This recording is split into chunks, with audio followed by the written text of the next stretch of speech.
experience. So I think, we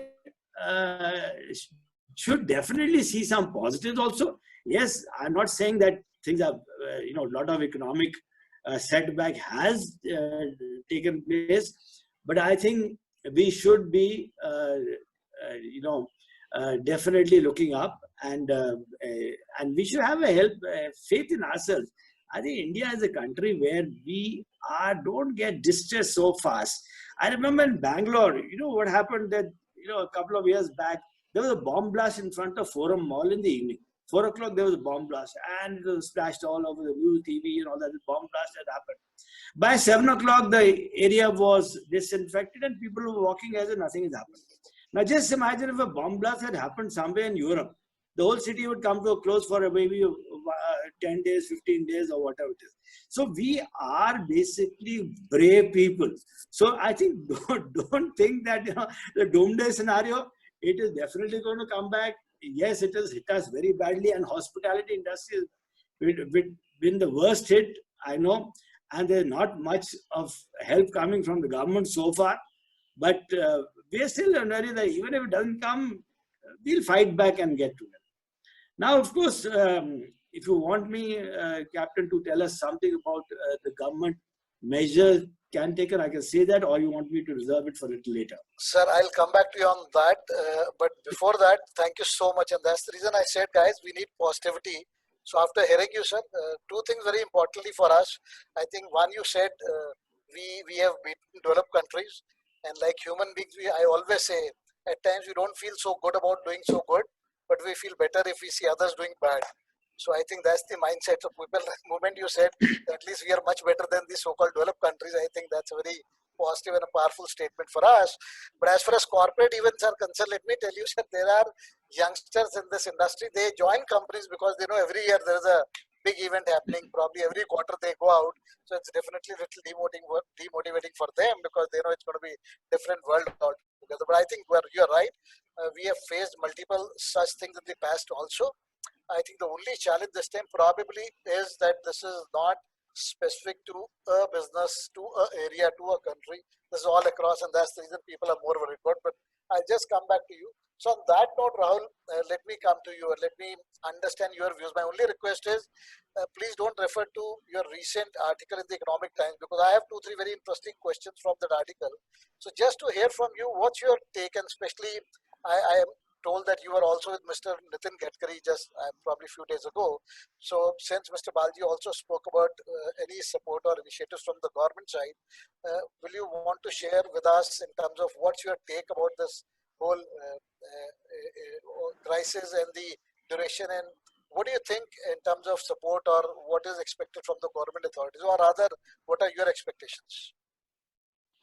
Captain Sharma, thank you very much for this forum, and I'm actually also quite happy speaking to GACS, because this entire forum is actually a very large part of our customer base.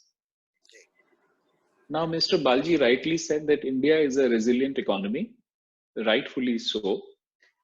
However, the crisis this time is a little different from SARS or 9/11 or even Ebola, because they were very regional. And given the fact that it is a pandemic which is impacting the entire world, and B, that there is no cure, the analogy that I use typically is that when we look at our economy, it's like a car on 4 wheels. The economy has 4 wheels. There is demand, there is supply, there is capital, and there is labor. So currently, entire demand has been snuffed out, supply has been obliterated, and when you look at capital, nobody in the world is looking at capital returns. Everybody is speaking of capital. And the last element, which is labor, is actually facing massive unemployment. So the 4-wheel car of the economy is looking like a 2-wheel bicycle today. And when we look at the India perspective, when we were at 6.5% GDP, we still had a challenge of providing 1 million jobs a month. Now today, if you read IMF, which is saying India will grow at 1.9%, and Nomura, which is saying it will grow at a negative 0.5%, the challenge becomes for us that much more tougher.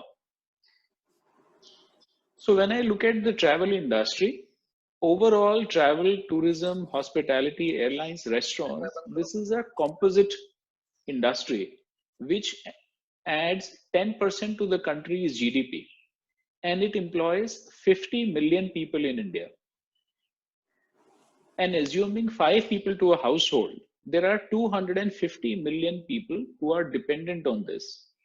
So to me, the bigger issue is that if there is no in-time resolution and coordinated response from the government, we could have social unrest, because what will happen if 250 million Indians are left to fend for themselves?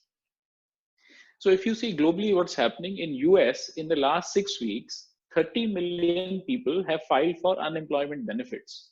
And what's interesting is that in the last decade, US created 22 million jobs. So the world's most mature economy in 6 weeks has lost more jobs than it created in the last decade. US has come back with a $2.2 trillion aid program. It's also now going in to rescue its major hospitality and airline businesses. So Delta has received a $5.4 billion bailout, including a $1.6 billion loan. Southwest similarly has a $3.2 billion bailout, and JetBlue has a $936 million bailout. Similarly, in UK, the government has started a coronavirus rescue scheme, which is a job retention program. It's a grant which gives companies 80% employee wages as a necessary step to protect its economy. Now in India, to protect these jobs, the total fund requirement typically today is about $25 billion, which could effectively be 1/3 a grant and 2/3 a soft loan. Overall, this will be 0.9% of our GDP. But to save 50 million jobs and to rescue 10% of GDP, I think this is a sacrifice that we'll have to make. If you look at demand specifically of the total travel, tourism, and aviation industry, it's effectively wholesale and retail demand. And wholesale demand, as you know, you are a biggest demand generators, i.e. corporate demand, and also MICE demand. My view is that at least 1/4 of corporate demand is going to go away, because companies will look at reducing their discretionary travel expenditure. Also with new technologies, which will fast emerge, like holographic reproductions, many meetings will go off. And at least for the next 2 to 3 years, our international MICE, which was a big segment for such hotels, is going to almost disappear, because the vaccine will take about about a year to fully fructify, and at least year to 2 years before it's widely available. So the only succor in India for MICE I see effectively is going to be marriages, because that's so intrinsic to us. On the retail side, Mr. Balji was right saying the industry will start looking at domestic travelers much more seriously.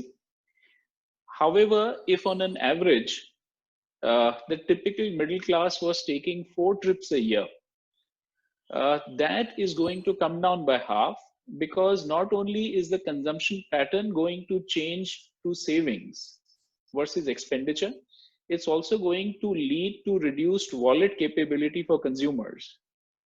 On the international retail demand side, at least for the next 2 years, it will not be more than 1/10 of what it was earlier. So if we have to mirror a time to say where could the industry go, let's look at the biggest regional event of the last decade to take some learnings. When 9/11 happened, airline industries in India took 6 years to recover their profitability. They took 8 years to recover their pricing. and they took a year plus to recover their occupancy. So while we may have a similar occupancy recovery, the total profitability recovery for the industry, if it happens in the next 5 to 6 years, we'll be very happy.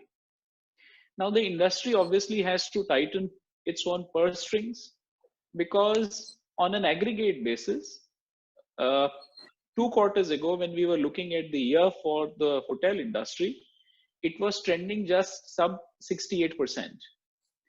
And about a decade ago, when the industry was at its high, it was at 72%. Now the best case estimates for the industry are going to be sub 50% occupancy. This means hotels will have to also look at purposing non-traditional demand segments, like we were speaking earlier in the day, whether it is short-term corporate leasing opportunities, whether it is also looking at adjacent demand segments. It could be senior living, it could be co-living, it could be office leasing options.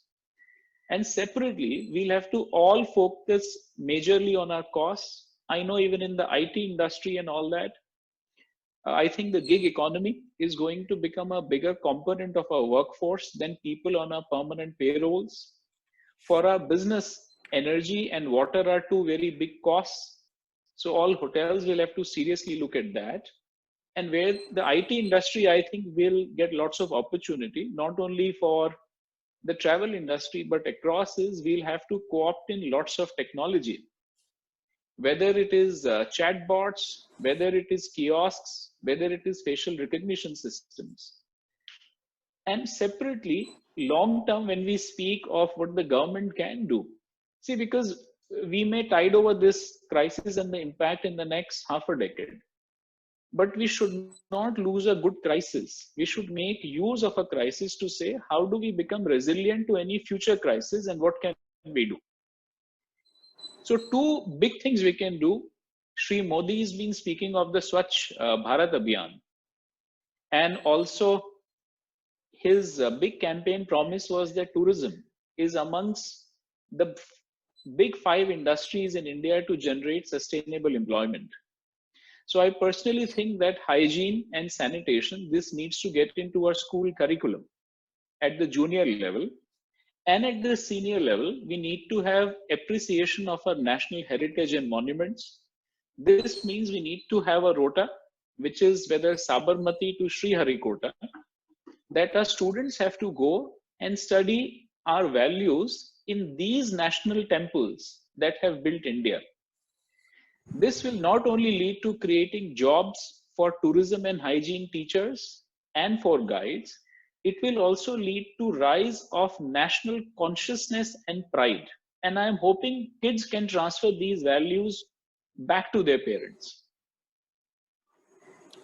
Sir, thank you so much, Mr. Pandit. I think this was very useful, and especially with the data points you have shared, it seriously sounds like it's not that easy, because 50 million people were employed in this particular segment, and obviously you spoke about they with the relation of 1:5.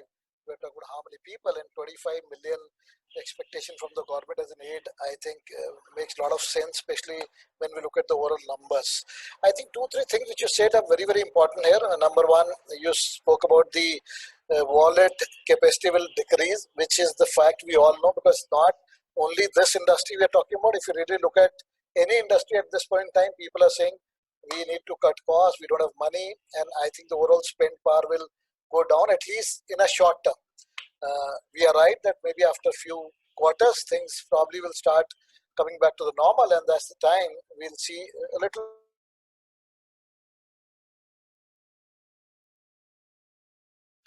article which I saw in the Economic Times.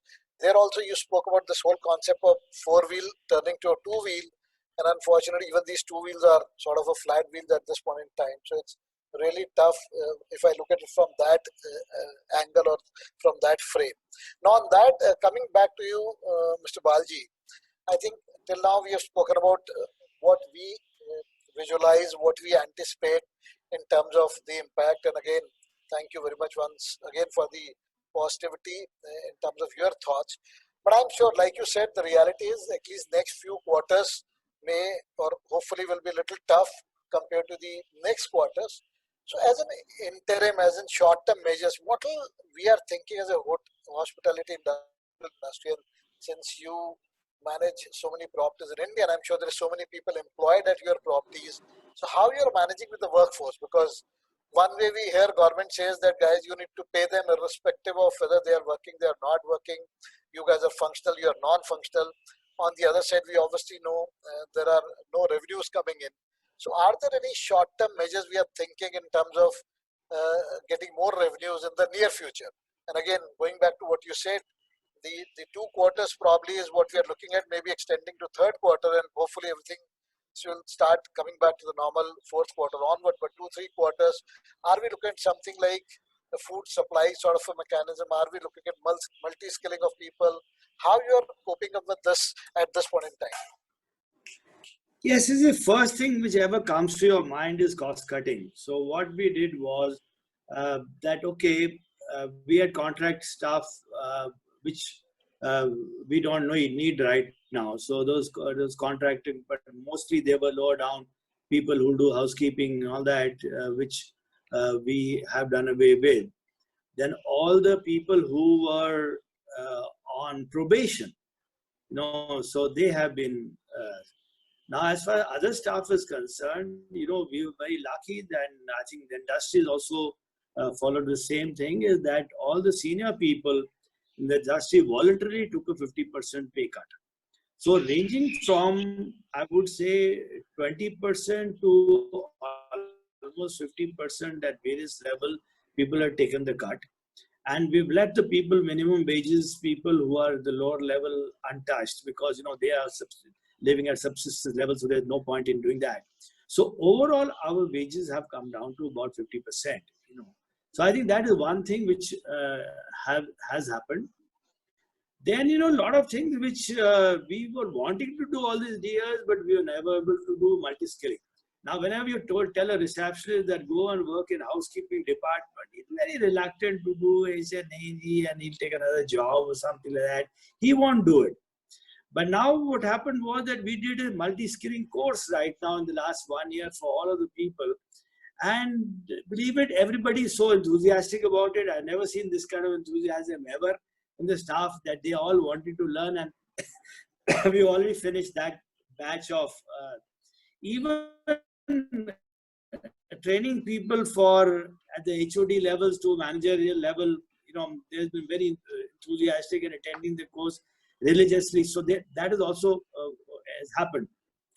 Also, now the hotels are closed, and so we were always looking at zero-based budgeting, which we never did all these years, because every time you ask for a GM to budget in the month of February or March, he'll say, oh no, my last year overheads were 1 crore a month. Now we should look at 1 crore 10 lakhs, and then we'll haggle and we'll settle for 1 crore 5 lakhs. Right? And that is how budgeting was happening. But now it's given us a chance to totally rethink everything, right? Do we need this? Do we don't need this? Should we have this? Should we not have this? So that is what is happening now, and hopefully there should be tremendous, efficiencies coming out of that. The other, of course, major cost besides manpower is the cost of, the banks. The installments we have to pay to the bank. Of course, RBI has been very magnanimous by giving us 1 quarter, time to repay our installments. I think this is the total lack of understanding by the government that, okay, this quarter you're going to push it to the next 2-3 quarters. How is it going to help the industry? We won't have money next quarter to pay. So this is one thing, but fortunately we are not very leveraged to that extent. We were some time back, but last couple of years we have deleveraged. So we are okay. But I would say in our industry colleagues, I speak on behalf of them, that I think they need to be, and that's what I've been advocating in various forums, that they should allow each company to talk to the bank and have a one-time restructuring without terming it as an NPA. This was allowed earlier. I remember when we were making our Hyderabad hotel, we were making a Jaipur hotel, we had got little delayed. and we asked for restructuring, and banks restructured it, gave us longer time, and gave us ballooning repayment and all that.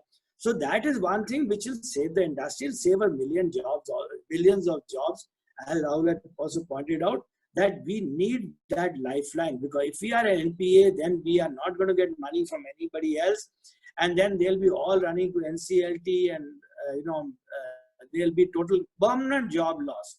So this is very imperative, and I think you can also probably help us through your voice, because your voice also carries a lot of word.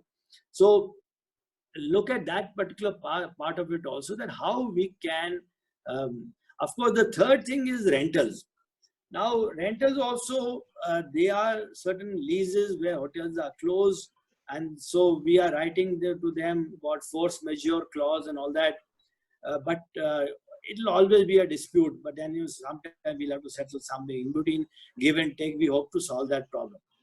But another shock which came to us was that we all taken what they called loss of profit insurance, thinking that whenever there is a loss of business, closure of business, we will at least get our money from the insurance companies, which we can use for paying our workers. But then they all wash their hands off. They say pandemic was never covered, and this is a typical thing of any insurance company. They'll show you some fine word somewhere which you have never read or whatever it is there, and ultimately they're all washing their hands off. So I think this is one area where I think insurance companies can come forward, or for that matter, ESI Corporation. If people have taken leave, then ESI Corporation should pay at least a part of the salaries, at least mitigate some of our problem and the workers' problem. So that is also, nothing has come forward for that also. Of course, going forward, there'll be a lot of steps that we'll have to take, which will increase our costs. All this, social distancing, revenue aside, I've already spoken how we're going to take a hit on revenue side, but cost side will go up because cleaning, all this, steps that we have to take, gloves, mask, disinfectant, and we are talking to various international companies to share with us what we can do to see that virus doesn't come through. So these will definitely increase our costs. So shortly, we'll have to look at all these things, and yes, everybody is jumping on the bandwagon of food deliveries and stuff like that. But as Rahul also mentioned that if the propensity to buy itself is reduced, a guy will rather cook at home than keep on ordering things from outside. And if number of people who are supplying order.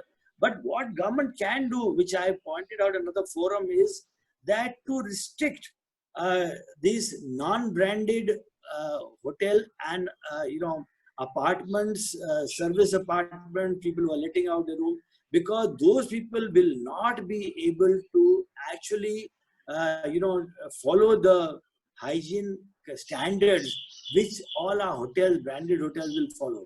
So I think you people can also help us that don't patronize these non-branded places. Come to us. We will definitely give you a better deal than what we are.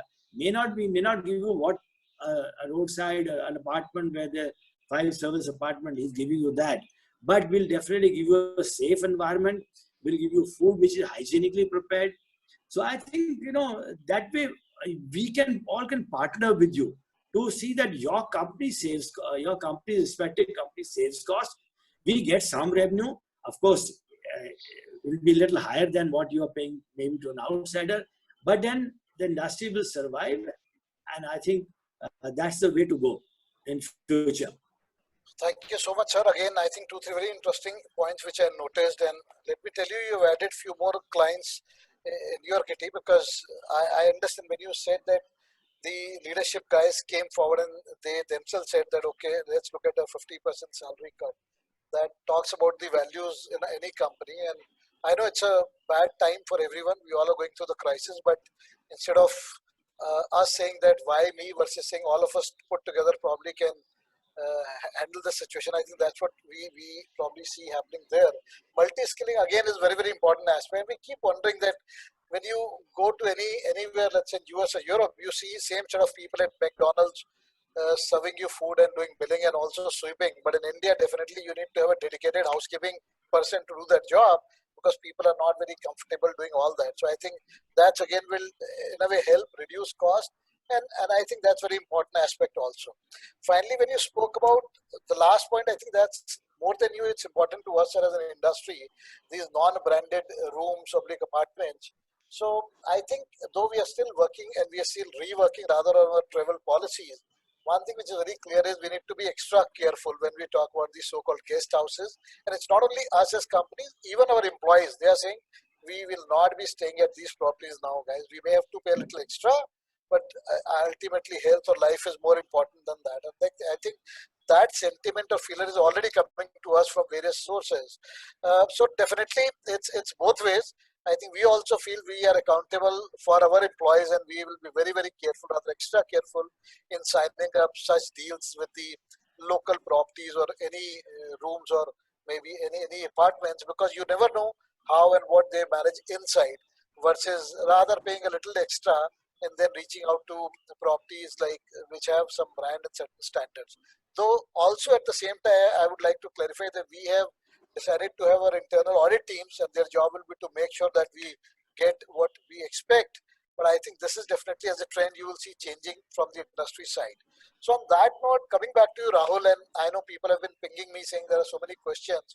So maybe we'll have this question from my side for you, and after that we'll open it to the public. So Rahul, we heard Balji sir talking about few initiatives and how this will work. And just to give you a very, very basic flair of what we are talking about in the industry. So I hope we all are aware of social distancing, which is a new norm now. So in a corporate world, imagine we have a building which is 500,000 square foot of area. There are 5,000 people work. As an ITS industry, ballpark 100 square feet per employee. Now suddenly we are told that you can't have more than 50% of people at any point in time. You need to have 6 feet distancing. Our workstations are just next to each other. So what do we do? And in spite of our best effort, we have realized that people still are not very comfortable when it comes to productivity, working from home. There are a lot of reasons for that. IT enablement, there are environmental issues, and so on and so on. So what we are thinking is, let's say, and these questions are coming from the lot of big players in the industry, that tomorrow, out of those 5,000 people whom I am allowed to operate from my office premise, and the balance 5,000, even if I try and accommodate, let's say 3,000-4,000, saying that you work from home, still I may have 500,000 people, still I have to accommodate them. So one way for me is to pump in extra cost to get extra space and then build that. And the other way is, since we know this industry as an hospitality industry is not doing so well, can we reach out to them and ask them that can they convert few rooms into a routine meeting rooms or smaller rooms? So what we do is we tell all those people they have client meetings or whatever, calls and all throughout the day. We have like whole day calls going on with the clients and can you guys operate? We have taken 10 rooms in this property. Now guys, you don't come to office, you go there, from there work and go back home. Because ultimately these people need that environment and we cannot provide that environment in our existing premise. I also don't want to commit a cost here. If I go in for an additional space, I go for 200,000 square foot of area, I'll build it up, it will be a huge cost to me. So can we look at these sort of arrangements? And if as an industry we are looking at how open will be the hotels to respond to their need? Because again, they will have specific needs saying that I definitely don't need a bed in a room, but can we have 4 chairs and a table with some basic IT infrastructure? And for IT infrastructure, we can have our own people also helping us out. But point is, these are the innovative ways and win-win for both. We don't invest a lot of money, but we still make sure our people who needs to come to office and we cannot accommodate them, can we make use of these properties? You are rightly, when you say that marriages and these are Shosha events in India, we all are very proud of for obvious reasons for next few months or quarters, we see these dipping. So can we use those bigger halls to be converted into meeting rooms or conference rooms and we can conduct our day conferences there. So what do you think how industry should, as an hospitality industry, should react to these suggestions? Thank you, Captain. I would respond to your query in two. One is to see how is the overall global commercial or office market going to change? So I was listening to Jay Staley, who's the CEO of Barclays yesterday, when he said that he doesn't visualize office buildings of 7,000 people any longer. And his immediate thing was that instead of putting everybody in one building, because they also have branch offices, how could that get used? Separately, TCS, anyway, example, had a dispersed workforce where effectively 20% was offsite. And TCS is saying that 20% can easily become 25%. So the first thing is, hearing TCS and Barclays, I think corporates themselves are going to be saying, let's not, put lots of people together in one place. That is going to reduce demand for huge, million square feet plus long-term leases from corporates, as I see. Second, on the hotel side, as Mr. Balji was saying, that I think it's a good time for all of us to co-opt. If I was to just look at the fixed cost of the branded hotel segment in India, it is $2.5 billion on a top line of $5 billion. Now this year, effectively this entire calendar is lost for hospitality. So the best guys in hospitality whose fixed costs were lower around 30%, they may be able to make zero or probably some single digit EBITDA if they are lucky. And everybody else is going to be in the red. So obviously, whether it is for hospitality or adjacent lodging businesses, it makes sense to at least keep the cash flows coming in. And because forecast hotel occupancies are not higher than 50% for the midterm, which could be the next couple of years, the industry has good access to all these hospitality and lodging establishments, which have the right levels of safety, security, and hygiene practices, the right level of data connectivity, including fiber, and service capabilities. So hospitality will have to consider these businesses more as commercial short-term leasing with services added for margins, instead of saying we are providing hotel type services.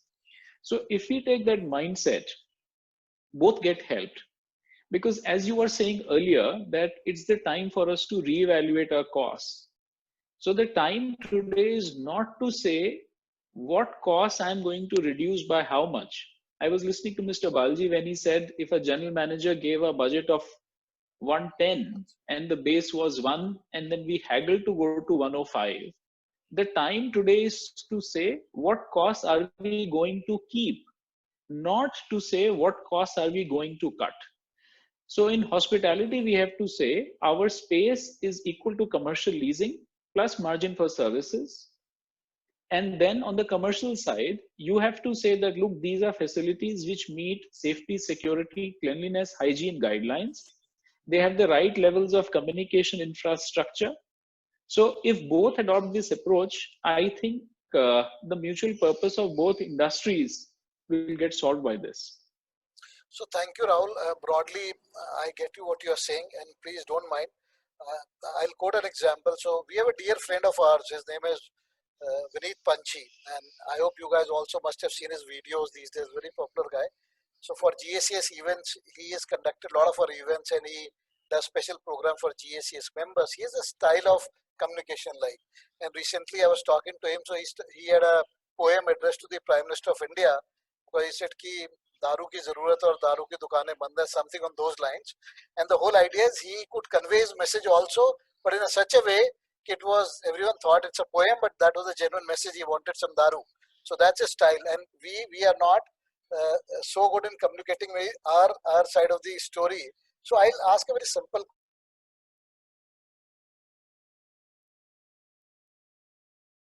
You said just now we are anticipating 50% of occupancy in next 6 months. Do you think it's viable with your experience to convert those 20 rooms with a commitment that for every month, let's say 22 working days, we'll be using these rooms at this cost? or you think this will reduce further business to the hotel? Because if you are in any case anticipating 50% of occupancy, this will impact other way around, or you think it's viable for the hotel industry? No, it is definitely viable. I think we are definitely looking at this kind of option, and we'll be happy if any of you have the requirement for your company, you reach out to us. We'll be happy to work toward that because, as Rahul had said, that okay, there'll be 50% occupancy, and instead of everything going vacant, we don't mind letting out spaces for this thing. All we need to do is a quick turnaround, store the bed somewhere, put some tables and chairs. So in a typical room or so, which with enough social distancing, you can have 6 to 8 people being accommodated, in each room. So I think it's definitely a workable thing. So please feel free to reach out to us if there's any requirement, and we'll be happy to work out and tailor-made the office environment in our hotels. Excellent, sir. Thank you so much. So guys, all of you who are listening to this, I believe these questions have been coming up time and again. So I think at this point in time, this is win-win for both of us. In terms of commercials, I'm sure it'll take some time for us to specify what do we need and for them to really work it out. But I think this is definitely a doable option, especially when we have whole day long meetings and so to say calls with our clients, and you have only limited number of people. Instead of asking them to come to office, you can straight away ask them to go there, because we also have a limitation. The reality is, even if we want, we can't allow them to come to office. And the other option is either to, again I'm saying, go in for more space, which is not a viable solution for us, because we also see this situation for next 6-7 months. After that, we also think things are going to be normalized, so we don't want to really invest so much of money for such a short term. So thank you so much, guys. I know I couldn't stop myself. There was a time limitation, but it was so interesting, and suddenly I realized 10 more pings came in that, guys, you have taken up complete time. So we'll still have 10 minutes. My request to both the gentlemen to please bear with us. There are a lot of questions which people have. So what I'll do is I'll quickly try and there are a few common questions also, but I'll still quickly try and summarize what people are asking for. The first question is for you, Rahul. Just think, what is the 3 tips to bring the business back to track post COVID-19? And this has come from Shivam Verma from Goa. Shivam, thank you. I think it's relevant for all of us. So the first to me is to say, how are we going to be looking at demand when I look at airlines or hotels? So one is we'll have to repurpose what Captain was speaking of, and also look at new demand segments. So the new demand segment could be, example, co-living or also senior housing. The second that the industry has to do, that Mr. Balaji had also alluded to earlier, we have to look at our lease cost structures. So in hotels, instead of doing leases on minimum guarantees, I think the industry will have to move to a variable structure, which would be either top line or EBITDA linked. The second is going to be on our fixed costs, which I had said earlier, whether it is water, waste management, or energy, and people. So we'll have to say on our people costs, A, how are we going to multi-skill people? B, how are we going to co-opt the gig economy and outsource them as business partners? And C is, how are we going to be looking at deploying technology to arbitrage labor? On the energy side, all hotels also subscribe on commercial terms to fixed load. Because our occupancies and thereby the load is going to be down, the industry has to look at its fixed load commitments and review it and say we are going to be dropping it down. The second is, how are we going to be energy efficient, which means how will we deploy our capex? So earlier, if the ROCE on capex was typically 6 to 7 years, in this environment, I think the return frame would become half. The next we have to be very careful is water and waste. This is going to be the highest increasing percentage term utility cost that we have to drop down. Separately, all industries today are speaking to the government, like the travel and the tourism industry, for 3 critical items. First is that GST, till the time we declare that this thing is truly over, GST has to be able has to be retained by the establishment. So it will also help establishments do fairer pricing and reduce their burden. Second is the government under its ESI PF scheme has to say that they will take care of the PF burden, both contributing the employee and the employer's share. And third is industries have to go to the government, and these dialogues are on, to also say how will property taxes become rationalized given the fact that there has been total demand disappearance from the market. Thank you, Rahul. I think that was very apt. Next question back to you, Mr. Balji. I think this is a combination of two, Shekhar Nair and Vinita More from Mumbai. So what they are saying is there any way, are you guys also keeping a track of the corporate in terms of how they are changing their policies, travel policies, and ultimately we are talking about corporate also being a big revenue source for hotels.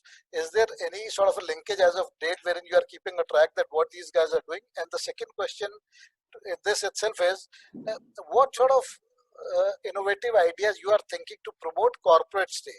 Like, is there anything which as hotels we are thinking that how do, so we all know it's going to be a different world and we are talking about a new normal. So anything which we have thought till now that how we will promote corporate stays?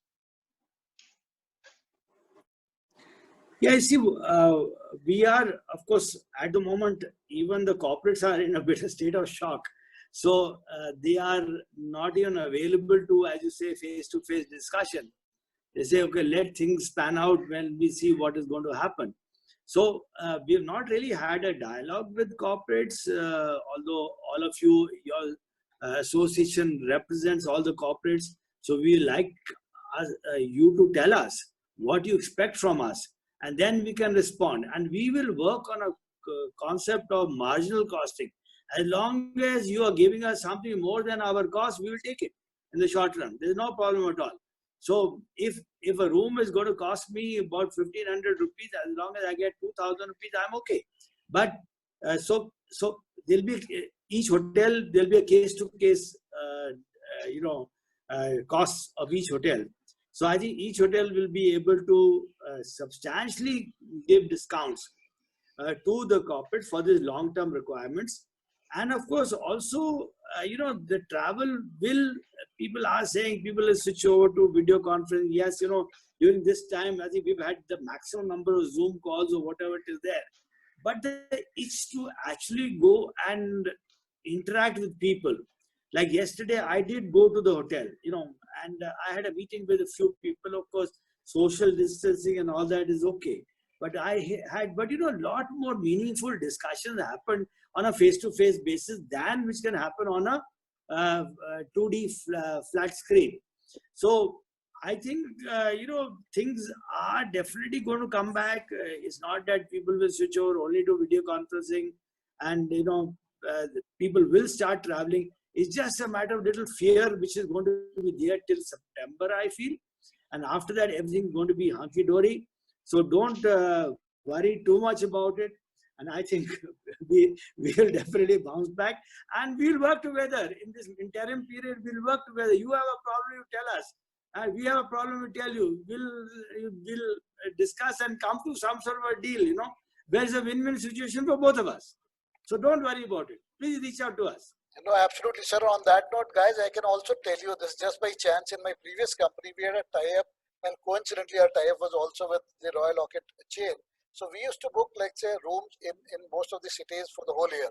And the deal was like, I'll book 5 rooms in Gurgaon, 5 rooms in Bangalore, 5 rooms there.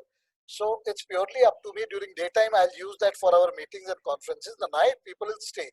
So all our guests or like employees used to tell them, your check-in time as per hotel is maybe, let's say, 12 o'clock, but from a company side, 7:30 in the evening. So even if they land in the morning, they used to come to office, work, until 6:30 we used to allow these rooms to be used by the only thing is we used to use the same infrastructure. And suddenly I thought it was so useful for us and it really served the purpose. And on weekends, we used to give it as an incentive to employees. So these days, incentive, no one is talking about, people are talking about basic salaries. But I'm just saying that's also one way to really look at it. But we see them saying, guys, we are open, you need to come with the suggestions. So Himanshu spoke about some FICCI reports and suggestions, and after that, Sudhakar is talking about government, what they are doing I think we have heard a lot in terms of what government is doing, or rather, what expectations we have.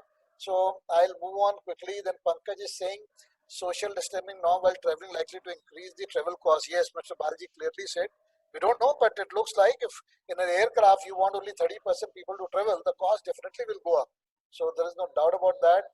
Then Om Prakash Singha is talking about immediate after lifting, see how travel and hotel industry will respond to face multiple. Okay, so basically these questions more or less, because they started writing before we finished our conversation, the few questions were in any case responded. Then we have a question, Razor Hans. Um, then we have Rahul Tripathi who said, what do you think we can safely restart? Okay, we spoke about when we can restart. Vinay is talking about one more thing will increase the cost of traveler. Okay, so what they are saying is, Mr. Balji and Rahul, anyone of you can answer. In any case, we know, like we also spoke about, the travel cost itself will increase. And with all, like we say, automation, digitization, people are talking about Zoom calls, video conference, so many ways, but still few people have to travel. So can we also look at a sort of a bundle? So instead of reaching out to airlines separately or going to hotels separately, is there any way wherein we just reach out to one of them, say, okay, guys, you do both things for me, and between hotel and airline there are sort of tie-ups which gives me a package sort of a deal which is cheaper? That's the basic question. Is there any such way we are looking at? I think, OTAs are a big, like Make My Trip and all that. They are probably the best to do that because they have the reach, they have the muscle power. And I think we can work with them also to offer what they call Flight Plus, a good deal on the airline, a good deal on the hotels. So I think that can be worked out. I think it's a good suggestion you've made, and we have done this in the past, but probably we'll do it a little more aggressively right now with them, and because they are dealing with the airlines and they're dealing with all the hotel chains. Thank you. Any comments, Rahul? Yeah, I think because airlines, hotels, and also transport suppliers, OTAs have a good relationship with all these suppliers, and they already have these demand segments and payment methods sorted out. And then you don't have to worry which hotel in a city, which transport supplier, and which airline. So the OTA corporate travel programs, the only thing is for suppliers also to push it. So typically from airlines, the OTAs were on single digit commissions. With other suppliers, they were on double digit commission. But currently 90% plus of their top line is out. So I think they'll also become rational. And it's a good opportunity for all three, the customers, i.e. you, the suppliers, i.e. us, and airline and service transport companies, and also the intermediary like OTAs to come together and create a solution which will be win-win for all the participants. Okay, thanks. I think on the same note, Colonel Ashok Prabhakar from Gautam Buddha Nagar is talking about the high cost of travel, and we spoke about that. Then Vinay is saying interesting. He's saying in next few months we see road travel obviously taking a leap there because of obvious reasons. So are you guys also thinking, or do you think hotel industry needs to probably do more tie-ups with the road transport guys, or maybe pump in their own cars to ensure that, especially he's talking about the nearby places, Bombay to Pune or between Delhi, Jaipur, Chandigarh. So instead of people going in for the normal, so to say, airways transport, is there anything which we are thinking in terms of doing more road transport, and you guys are planning anything in that direction? See, road transport definitely for the holiday travel will definitely be there. Wherever you can do a travel in about up to 5 to 6 hours, yes, road transport will work. But more than that, road transport will not work. If somebody has to travel from, say, Bombay to Bangalore, then road travel is not an option at all. So because of the cost involved, in time taken, there's a for time also there's a cost. So I think we can probably look at nearby cities where road travel will be definitely for holiday, nearby holiday destination from Delhi, people going to Mussoorie, Hardwar, Amritsar, all that will definitely be possible. And people, if they find airlines fares high, they'll go by car. and it's more convenient also. They don't need to spend on local transport. So I think that is definitely for holiday destination. There's definitely going to be a big boom in the next few. Particularly, I'm looking forward to a big boom during the Dussehra time, because that's the next thing which is going to come up next holidays, and then Christmas New Year time. So I think things should look up during that time, and all sectors will work together to give the best deal to the people, so that we can keep ourselves afloat and people can be happy. Sure, sir. Obviously, there are a lot of questions in regard to the new cleaning protocols. Shekhar Nair and there are multiple people talk about that. So I think you clarified that yes, there are new norms which are in place and we are already adhering to that. Joseph is writing, hotel management student. They are saying, what about the opportunities to the hotel management students who are passing out in this academic year? What's your take on that? And I think this is very interesting for those guys who are passing out now. See, one of the things, we run a college of hotel management ourselves.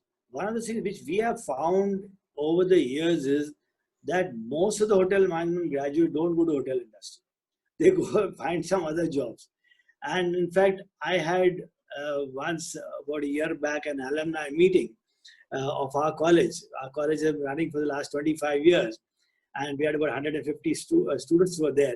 Not one of them was from the hotel industry. Somebody had gone to education, somebody had gone to BPOs, somebody had gone. So luckily, hotel management graduates, because they are very extrovert, they are polished, they are capable of getting jobs in other industries, And so I think they should not be disheartened that yes, there are not many hotel jobs today, but there's other jobs which are available and they'll come back, I think, So I think they are able to work in different environments across the country.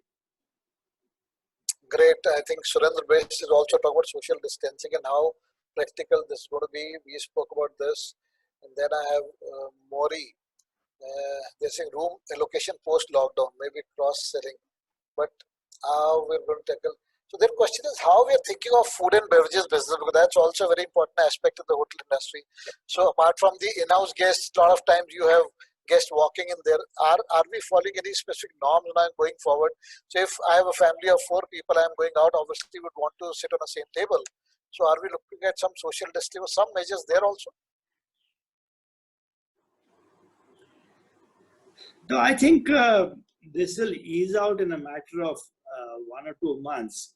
Obviously, a family of 4, they're not going to take 4 tables in a restaurant, and they're going to take 1 table and they're going to sit down in that 1 table. So I think it's a matter of practical this thing that when I think these norms should definitely ease out, and there should be some clarity on that. Yes, the family can sit together and then there will be alternate tables. So the next family is a little bit of a distance or so. But I think there should be a clarity on this coming very soon. I don't think social distancing means that husband sits on 1 table and a wife sits on totally another table. That will not happen. No, that's very true. In fact, even in the office cafeterias, we are looking at that when people go for lunch and all, how we can really separate them, because the team, they want to really spend time together. So guys, I'm so sorry. I know there are so many questions now coming in. Manish, Om Prakash, again, Joseph, there are multiple questions. So what I can do is, because we have specially requested both gentlemen for an hour and they are kind enough to continue. So what we'll do is we'll request you guys, if you have more questions, just drop it in our mailbox, GACS mailbox. What we'll do is we'll definitely reach out to them, and in normal process like what we do, we'll come back to you with the consolidated sort of a response from their side in terms of as an experts, how do they look at this industry moving forward. But definitely we have taken 15 more extra minutes. I think that's too much. Normally we try to restrict all our sessions between an hour window. But like I said, this is a very interesting topic, and with so many, let's say, so much of experience both of them had, it was interesting, and I am to be blamed because I took a little extra time. So my apologies to you all, but we'll take questions a little later, guys. On that note, once again, Mr. Balji and Mr. Pandit, on behalf of everyone, we would personally like to thank you so much. Close with a namaste. Okay. No, sir, yeah, we'll do.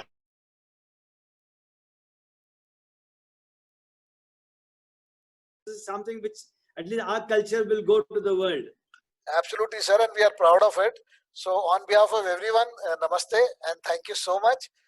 We'll reach out to you if there are few more questions which probably we need answers from, but we will reach out to you on one-on-one basis. And guys, thank you so much for all of you. We know the strength today is huge.